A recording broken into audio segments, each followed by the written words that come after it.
লালগোলায় রাতের অন্ধকারে হেরোইন পাচারের সময় পুলিশের জালে 3 পাচারকারী। ধৃতরা লালগোলারই বাসিন্দা। আপনার আনন্দে আমাদের উদযাপন। বিয়ে হোক বা পার্টি, বহরমপুরে এবার luxury banquet hall at golden retreat.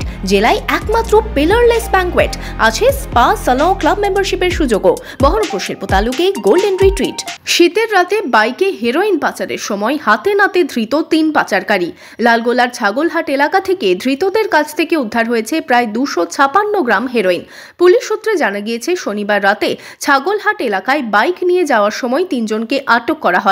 তল্লাশি চালাতেই তাদের কাছ থেকে উদ্ধার হয় হেরোইন। ধৃত সাবির আহমেদ, জুয়েল শেখ ও বাবলু শেখ লালগোলা থানা এলাকারই বাসিন্দা। ধৃতদের রবিবার 5 দিনের হেফাজত চেয়ে লালবাগ কোর্টে পাঠায় পুলিশ।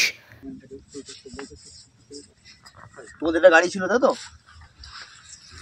এই গাড়ির ব্যাগের মধ্যে কি আছে দেখে এসো। দেখো দেখো কি তার মধ্যে কি আছে? তো এটা খোলো, দেখো কি আছে এটা। এটা তো কি নিয়ে যাচ্ছিল? এটা কি? এটা আছে, এটা কি আছে? কি আছে বলো? হিরোইন আছে। ওটা খবর ছিল তোমার কাছে? হ্যাঁ, এটা খবর ছিল যে ওরা ব্যয় করে বা ওদের কাছে কত স্যার নার্কোটিক কোনো জিনিস নিয়ে যাবে। ঠিক আছে, তো আছে তো। তাহলে ডিগি ফিগিতে নাই তো? ডিগিটা আছে কিনা দেখি।